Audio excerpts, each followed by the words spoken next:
Once again, we have ridiculous news. As we do every day, there's something happening.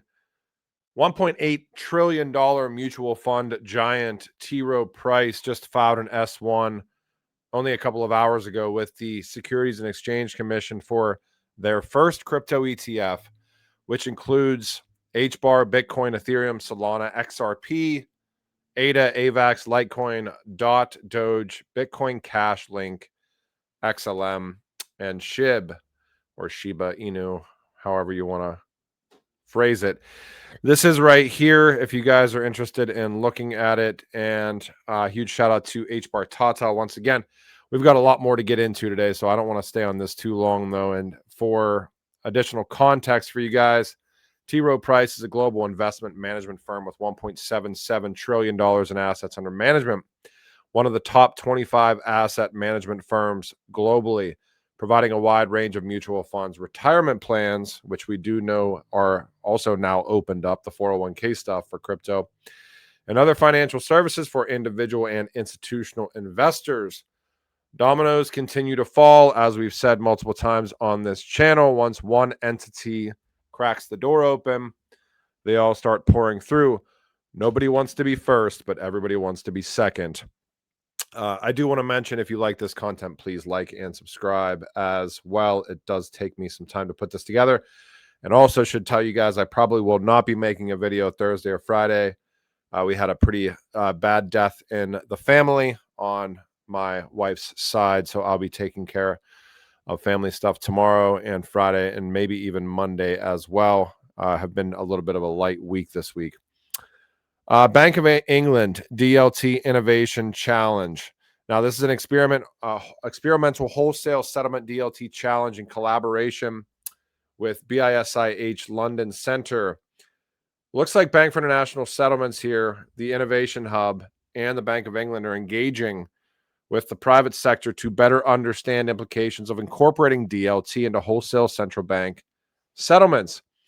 Following this challenge, there's going to be a showcase of aspects of the work at an event in literally this month.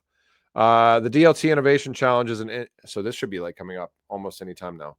DLT Innovation Challenge is an invitation to firms to demonstrate how securely to transact and settle central bank money, et cetera, et cetera.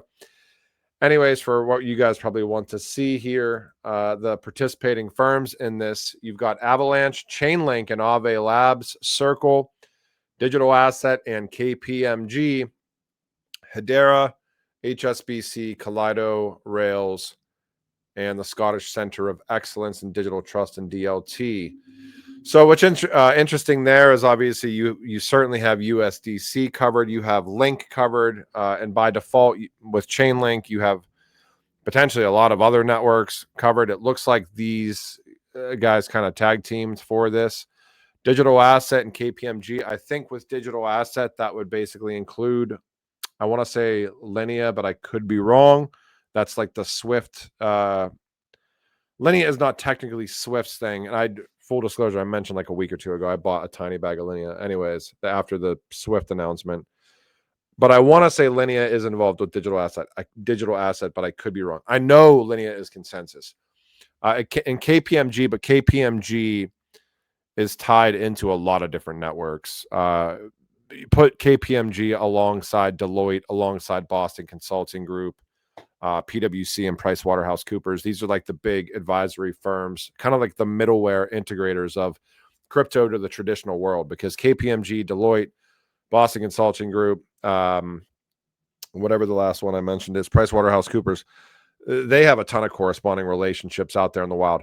I also wanted to bring this up, and this is real TPS. So real transactions per second. I know that there's some networks out there that basically use the network itself coming to consensus, like existing as transactions per second. I won't name names. Not XRPL. I mean, XRPL does it, I mean, the legit way, but there's probably, let's say top 10 ecosystem that just basically counts everything. But Hedera, we know, is capable of a lot more than what is currently happening on the network. We saw with Atma.io, I don't even know offhand because I don't have it pulled up, but I want to say like thousands of transactions per second, like multiple thousands. It might have been even be way higher than that because I forget at this point in time. But that was like a subsidized relationship with Atma.io. That ramped down, so that's not happening anymore. So there has been a drop off in real transactions per second. Now it's nice to see this back up. I think it hit 100, over 100 real transactions. That means somebody's actually doing something on the network 100 times, every second. So now, right now, this is, I think, at 56. It could be above 100. I saw in a different chat that it was above 100. For context, XRP Ledger is right now showing about 19.78 transactions per second, real transactions per second. So pretty cool to see like the actual stuff that is occurring on these networks. And like you can probably see here, it's been, and then this is only like the past month, it has been low as far as real TPS is concerned. So hopefully this starts to ramp back up. It does seem like there's some sort of use case that is going live. I do not know what use case that is though. Also, Hedera staking rewards just got refilled. $42 million or 250 million HBAR has been moved to account 0.0.800. Looks like staking rewards, community rewards are coming back. Now, full disclosure, not from personal standpoint, but Genfinity, we have a media partnership with Hedera and the ecosystem. Do not have a partnership with like the Hedera Foundation, but this is kind of its own announcement. And again, I'll give a shout out to Tata on top of all the Hedera stuff. If there's one account to follow outside of the organizations and outside of myself and Genfinity, because I'll have to do a soft plug there, definitely follow Tata at HBAR Tata. But that's huge, $42 million. Now, for context, and I guess I'll give my thoughts on this briefly. I think in crypto, we see these like really, really high percentages of yield that are kind of given out for incentivizing users to come test this stuff out. And I think in Hedera, just from kind of like the bird's eye view perspective, you've seen a lot of loud voices about needing the staking rewards to be at 4%, 5%, whatever. I actually take it like, and I think that those opinions are certainly valid. Like, I'm not like trying to argue with those opinions. And I certainly think that there needs to be some sort of meaningful staking on the network. However, I'll take like a little bit of a different viewpoint, and I won't elaborate too deep into this, but like from what I saw in here, this should be around 2.5%, which doesn't sound crazy. But if you look at like high growth ecosystems, and I saw HBAR Bull saying something similar to this, and I kind of agree, a lot of high growth, high yields, or high growth stocks, things like that, don't, have crazy amounts of yield for staking and stuff. When I look at staking in crypto, yeah, it's nice to be able to go onto a network and participate and do X, Y, and Z. But, keep in mind, these networks need to sustain themselves for a very long time. We talk about crypto like it's integrating with the traditional financial system because it is. So when I see like 5, 6, 7, 8%, whatever crazy amounts of yield, my first thought isn't, oh my gosh, what an opportunity. My first thought, which maybe makes me a little bit of like, I don't know, whatever, is like somebody's got to pay the piper at some point in time, right? So like those rewards in the short term, and there's no lockups for staking on a network like Hedera. I mean, you can literally stake and unstake immediately. But at some point in time, if you have crazy amounts of staking rewards, you're putting sell pressure right on top of the network that you supposedly care about so much. So I tend to lean towards like, okay, yeah, staking rewards are great, but I don't mind lower rewards because, quite frankly, I think, and I'll talk about this later, we saw a layer one just shut down and run out of money. Kadena, it's been around for a handful of years. They were kind of messing. It looks like they were doing stuff with their treasury, but they went out of business and now they're no longer in operation. They're transitioning it to the community. Anyways, let me move through this stuff because I'm not going to get through this video. This is too much. The company behind Oreo, Ritz, and Cadbury is building on Hedera. So this is Mondelez. They're a Hedera council member. Disclosures, Genfinity has media partnership with Hashgraph Association. This is where this interview came from, but still had to do a lot of legwork to put this together, and awesome to have Sean from Mondelez on this interview. What's interesting here is we know that couponing and digital couponing for like a consumer packaged goods brand like Mondelez, and they're one of the bigger consumer packaged goods brands in the world. Like I said, they're basically like the parent company of Oreo, Ritz, Cadbury, Toblerone, a bunch of other brands, Philadelphia cream cheese, like whatever. Digital couponing was kind of a public use case that they've been trialing out for a couple of years. But we can see here, and he says in the interview, they're testing out cross-border payments. They're testing out ESG, so kind of like the product track and trace stuff that makes sure that they're meeting global standards for like the green economy stuff that we all know is coming, and that certainly is hitting supply chains. So really interesting interview. If you want to check this out at Genfinity or at Genfinity.io on X. And also I'll give a shout out to Tate, who helps us to do podcasts as well. This is a cross-chain interview with, you guys probably know Panos from the XRP ecosystem, OG legend. Panos, and I always mispronounce it, but with Anados Labs and Saucer Swap, HBAR Bull here, so the biggest DEX on Hedera, one of the bigger protocols on the XRPO, and then Compex, OGs in the Algorand ecosystem. So you can check that out too. That one just went live today. Big news coming out of XDC. And again, media partnership with XDC out of Genfinity, not from a personal standpoint, but I'll disclose it anyways. So make sure you're doing your own due diligence with any of this news in these networks. But a $10 million surge program to boost DeFi liquidity, a $10 million strategic incentive program designed to accelerate DeFi growth and liquidity across XDC. Now, this is going to be split across platforms like Curve Finance. We just did an interview with Curve Finance a few weeks ago, one of the biggest kind of stable coin liquidity providers in the entire world, XSwap protocol and some others. I am going to try to get an interview on this. So I reached out to the XDC Foundation team, and we'll try to see if we can put together something for this. Also, I think probably even bigger, XDC Ventures acquired Contour Trade, the platform for digitized letters of credit backed by major banks like HSBC, Standard Chartered, Citigroup. Together, they're launching a stablecoin lab to revolutionize cross-border trade finance and real-world settlements. I'm not going to read the article behind a paywall, or it's not a paywall, but you have to sign up. You can go and read this full article at CoinDesk. We also have it here, which is going to be easier for you guys to access. You don't have to use your email to sign up. Genfinity.io, XDC Network strategic acquisition of Contour, reshaping the trade finance landscape. And you can go to Contour's site and learn a little bit more about what they do. One thing that I think is interesting here is just how many industries crypto, blockchain, distributed ledger are impacting. And it's way more than I can even talk about and deal in. But trade finance, there's, for those of you guys that aren't aware, and I'm not a trade finance expert, but I've done enough of these interviews to know a little bit about the trade finance industry. Essentially, what you have throughout the entire world is this trade finance gap, right? And the numbers differentiate. You know, some people say 3 trillion, some people say 7 trillion, but essentially you have this $3 to $7 trillion trade finance gap where funding just doesn't happen. A lot of the times, the big entities, as we know traditionally happens, end up kind of ruling a market like or an industry like the trade finance space, and the small and medium enterprises or SMEs normally have a lot of issues.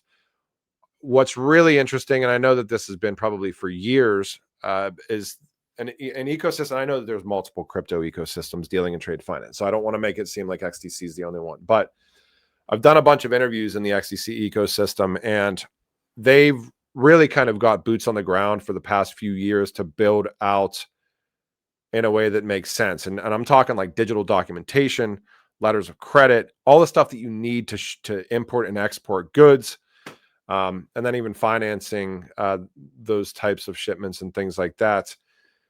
What's going to be interesting, though, and like we've talked about many times, and I'll stop rambling here, is that, like I've said, I truthfully believe that every industry on the entire planet in some way, shape, or form probably gets affected by blockchain and distributed ledger, and all of us get affected as well, because whereas, you know, these big banking conglomerates are normally the ones that are dealing out the financing, you know, you and I are probably going to have, given regulatory clarity, if it gets through in certain jurisdictions, you and I are going to have the opportunity to provide trade finance. You know what I mean? Like that's a wild thing, because number one, the internet has opened up this possibility from an information standpoint to learn about all this stuff. And like we talk about blockchain, crypto, distributed ledger, and this internet of value, which I do believe in, that actually, the difference between the internet of information to me really and the internet of value is like the participation. Like we are now able to not only know about things, but participate in them, which I think is just going to open up so many different things. World Chess and Algorand extend blockchain partnership worth $700,000 annually. So this is generating rewards directed to World Chess. The company, World Chess, will receive $175,000 per quarter in algo tokens totaling $700K annually. The partnership aims to integrate blockchain across World Chess products, including Chess ID, user wallets, and a new on-chain loyalty system called the Tower. Now, this is like another example of just like World Chess is a very traditional entity. I think one of like two of kind of the bigger chess entities out there in the world. I did an interview out of Genfinity with World Chess. This was back in May. Now, this is when they rolled out a universal chess passport. So obviously there's a media relationship there. So make sure you guys are doing your own diligence. But I'm bringing this up for the context that we are seeing like light up events of adoption throughout all these industries. At the beginning of this video, like I said, we had T. Rowe Price, one of the biggest mutual fund giants on the entire planet, top 25 investment managers kind of in the world, 1.8 trillion of assets under custody. We saw Bank of England. We move over to, stuff happening with transactions per second. We see XDC acquiring Contour, which I just talked about this a couple of days ago as well. And obviously my head's in these ecosystems because I'm looking and I'm trying to do interviews in them out of the Genfinity standpoint. But when I see stuff like this, like it rings a bell to me where it's always interesting. Like when I talk about like acquisitions and we're going to see more of them, and then I see it, it's like literally we've been talking about this for years. So it's just wild to me. Anyways, World Chess, you guys can check this interview out. And I learned a lot actually about the way that that some of these chess grandmasters and stuff. This one is Grandmaster GM Miro down here, who was on this panel, and apparently they deal with some issues when they go to tournaments and stuff like that. But it is a pretty interesting use case. This is digital credentials, like we've talked about before. I know digital identity is a very touch and base subject with a lot of people in crypto, rightfully so. But I think if we do digital credentialing, digital identity right, and there's privacy baked in and all the stuff that we would want to have baked in, it's not even an if or I think. It's going to happen regardless if people want to think it or not. It needs to be done correctly. But I think, like I've said before, identity ties into not only people, but these assets as well as they come tokenized on chain, and we start bringing all the real world assets onto blockchain and distributed ledger. I saw this. I don't know what to make of it. Nature's Miracle opened office in Taipei to tap into the vibrant XRP and real world asset investment community in Taiwan. This is a memorandum of understanding, carbon credit capital, $20 million carbon offset credit portfolio, et cetera, et cetera. As announced previously, they see Taiwan as a strategic long-term market for them in the context of building an XRP-focused digital asset treasury and decentralized finance solutions business unit. You can go check out Nature's, maybe that's not even where the site is. I don't think, overly enthused with the site. You can go check out the site, though. You can Google it, and it's right here. Nature's Miracle, a leading controlled environment agricultural technology provider. I don't know what to make of it too much. It looks like a company. I mean, at the end of the day, it's a horrible way of describing it. It looks like a company. But at the end of the day, I mean, we've seen just so much adoption, I would argue, for XRP over the past, especially yesterday and the day before with the Evernorth thing. That to me is like, not only in the XRPO, I think that that's needed across all these networks. I think that we need to start seeing treasury initiatives in Hedera and XDC and all, Quant and all these ecosystems. It can't just be Bitcoin, Ethereum. And we've seen a lot of stuff like this in Solana, or at least some inklings of stuff like this. and obviously from XRP land and XRP community that, you know, I try to cover multiple ecosystems, but I still talk about XRP all the time. It seemed like the past few months have been very Ripple USD focused. And I know that we like to speculate on, well, what does it mean for XRP? But it's hard to do that unless you actually see something that is directly about XRP, because we can speculate all we want, and it doesn't mean that it amounts to anything. Granted, I think with the Evernorth announcement, it shows, at the bare minimum, it shows that Ripple thinks that the price of XRP is going to go up. Otherwise, why would something like that be launched? I mean, I know that, you know, Ripple essentially has this war chest for acquisitions and stuff like that. But at the end of the day, it is nice to see something for XRP as well. And we've seen a lot of these XRP treasury things over the past handful of months. So I think it's pretty cool too. DeLion Capital launching an innovative digital asset management plan for Bitcoin, Ethereum, and XRP. I just saw this today too. This must have come out yesterday. They say they're a leading digital asset management company specializing in blockchain-based investment strategies. They launched a new suite of asset management plans designed for investors in Bitcoin, Ethereum, and XRP, et cetera, et cetera. They're talking about what XRP is. It says each plan is backed by a robust analytical framework, proprietary algorithm, and experienced asset management team. Do your own due diligence with this stuff. Yeah, our mission is to simplify digital asset management and make it accessible through trusted, well-managed solutions. Many people are held back by volatility, security risks, or lack of knowledge. With structured plans for Bitcoin, Ethereum, and XRP, they're aiming to remove those barriers by offering clients a secure gateway into the future of finance. You guys, I don't know too much about this company, but I did find it, so I figured I'd share it with you guys. But make sure you're doing your due diligence. The most secure gateway into digital assets is your own gateway that you learn how to manage, aka self-custodying your stuff. And anytime, just saying, anytime that you've been in, like, I've been in crypto long enough to make dumb decisions, to trust, the wrong people over time. And all of these decisions were my fault. You know what I mean? Everything that I've done in crypto from the bad decision-making standpoint is my fault. But you start kind of learning when you see things like trigger words, right? Like robust framework, deep analytics, and expert management teams. Like, it's like, okay, but like, if you have an expert management team, you're putting that right in front of people, right? If you have deep analytics, those analytics should have some numbers behind them that aren't random key performance indicators or KPIs that we're supposed to care about, or that were literally bought or invented. So, like, just make sure you're doing your own research. Again, this gets into what happened a couple of weeks ago. You have, not everybody can be an expert in crypto. Let's just put it that way. You see people trying to leverage trade and do stuff like that. And it's like, great. There's definitely people that are successful at it. But number one, still a highly manipulated market. Whales still rule the party. And I think the other aspect of it is just people like, I saw people literally post, I lost it all. So just make sure you're doing your own due diligence.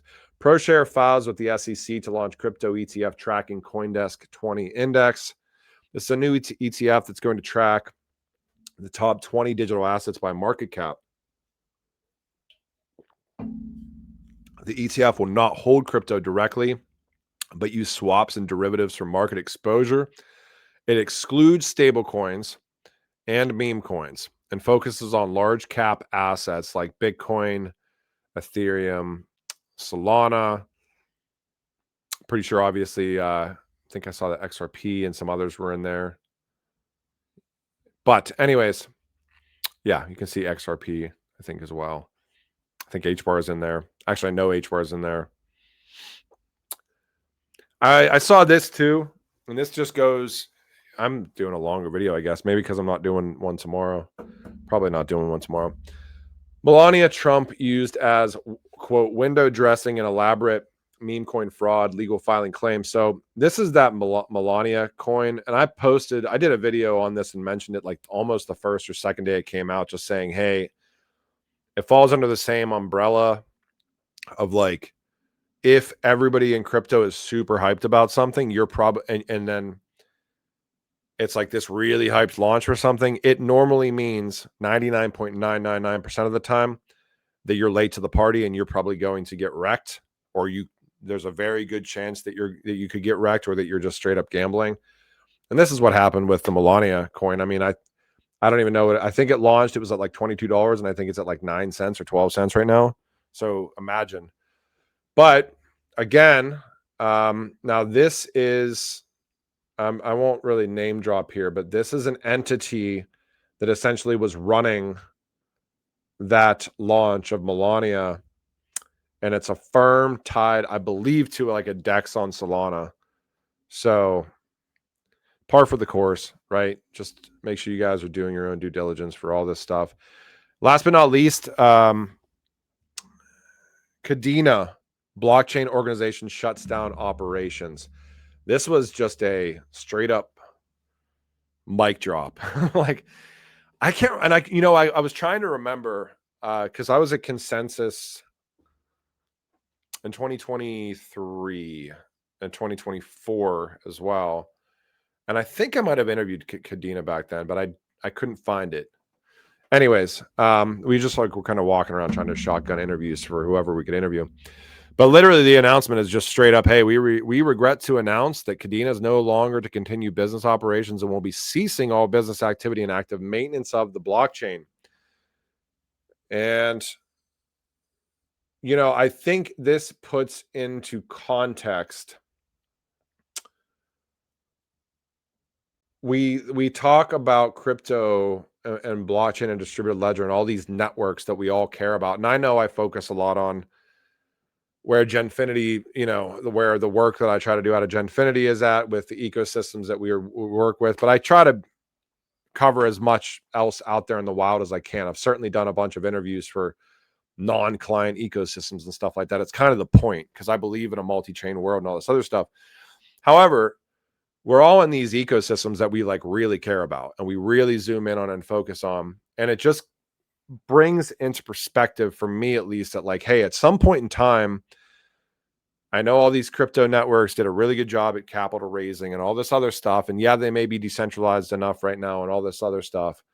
But at the end of the day, some real world revenue has to start being made to sustain what's going on these networks. I don't know how much Hedera's burn rate was. But at the end of the day, I think that sometimes as crypto people, we forget that there's a lot of entities that are running on kind of the native token that was launched. And are those entities garnering revenue for the network? Adoption is one thing, but revenue is another thing. You need revenue, right? At some point in time, and that's, again, you get into things like staking, you get into things like grants, you get into all the other stuff, and there's a lot of money going out, and it's easy to deal the money, and have it going out. But once it runs out, it's kind of like out, and kind of shitty to see Hedera essentially just like literally out of nowhere just announce a tweet saying, hey, ramping down operations, no more business operations, and we're transitioning it over to the community. Coinbase and American Express look like they just launched a premium Bitcoin rewards card too, with 4% crypto back. Oh my gosh. Yeah. Again. Okay. There's another one. FalconX acquires 21 shares. FalconX acquisition of crypto ETF manager 21 shares, combining institutional trading expertise with established ETF management. So we're seeing just acquisitions all across the board. Anyways, I wanted to, before I let you guys go, just give a shout out. I know that I don't seem like I get into the comments a lot, but I do read your guys' comments. I know this is a very long video, so maybe next time I'll do this at the beginning. But if you guys want me to deep dive into stuff and some other, please drop some stuff in here. I'm always looking for ideas, or if you guys find news that maybe I didn't find, I would love to cover it, because trust me, I don't have a research. I mean, I have Genfinity. So, we publish a lot of content. Go to genfinity.io and check that out. But when I do these videos, I use Genfinity as a resource. And then I'm like deep diving to try to find content to present to you guys. Some of that's on Twitter, some of that's, targeted searches for PDFs like I can sometimes find. Some of it's random news stuff. But yeah, huge shout out. And I was actually surprised last night. So I was going through the video I did yesterday, and I think at some point in time I must have asked about like demographics and ages, or I was talking about something and how like none of my ages that watch are like 18 to 24. And I won't name any names here, but it was pretty interesting. I've got, 42 years old, 55, been watching since you started.